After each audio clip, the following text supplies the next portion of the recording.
We in Stop the JNF are not anti-Jewish. A large proportion of our members are Jewish. We are for justice for the Palestinians. In 5 minutes, I want to make 3 points. The first thing, the Jewish National Fund, JNF, is a nasty organisation in the sense it's racist and complicit in ethnic cleansing. It's a big organisation and it's vulnerable for the first time in its 110-year history. Let's go through these.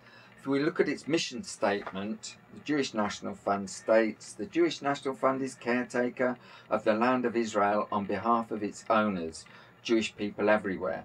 Not a word about the Jews who oppose Zionism, not a word about the Palestinians who owned the land before 1948, and not a word about the 20% of Israelis who are Palestinians.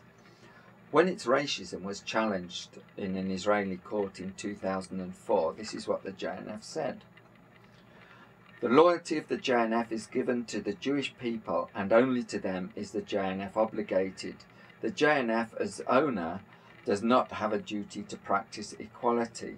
And some of its leaders were completely outspoken in terms of support for ethnic cleansing. This is Yosef Weiss. The land of Israel is not small at all, if only the Arabs were removed. Today we have no other alternative. We will not live here with Arabs. In 1946 he said, I made a summary of a list of Arab villages which in my opinion must be cleared out in order to complete the Jewish regions. I made a summary of the places that have land disputes which must be settled by military means. Weiss got his wish. 750,000 Palestinians were ethnically cleansed from the land and 500 villages were destroyed. Half of those villages are now covered by JNF parks and forests. This is the village of Ajur. It is now part of the British National Park. Just a couple of 100 yards away, there's a big plaque saying the British Park, a gift of the Jewish National Fund of Great Britain. It's not very charitable to give away someone else's land.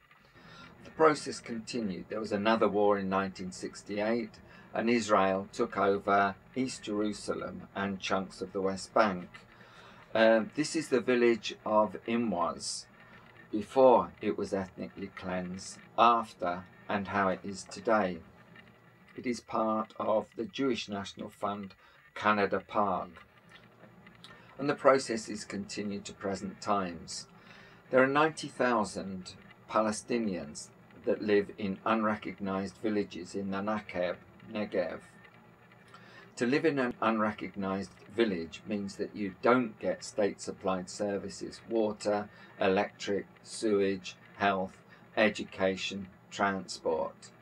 Worse, your village and buildings within it can be arbitrarily destroyed. In 2010, July the 27th, over 1,000 Israeli police destroyed the village of Al-Araqib. They're clearing it to make way for a JNF forest. This is what it looked like in the winter of 2010. All of these things are instantly checkable. Look up Al-Araqib, Imwaz, Yosef Weiss, Ajur on the internet. Because it's so clear that people like David Cameron, who was a patron of the JNF, no longer feels he's able to be one. His resignation after 5 years is a massive signal that the establishment can no longer defend the Jewish National Fund. Now is the time to put pressure on your MP to sign Early Day Motion 1677 and to get onto the Charity Commission to ask, why is the JNF still a registered charity?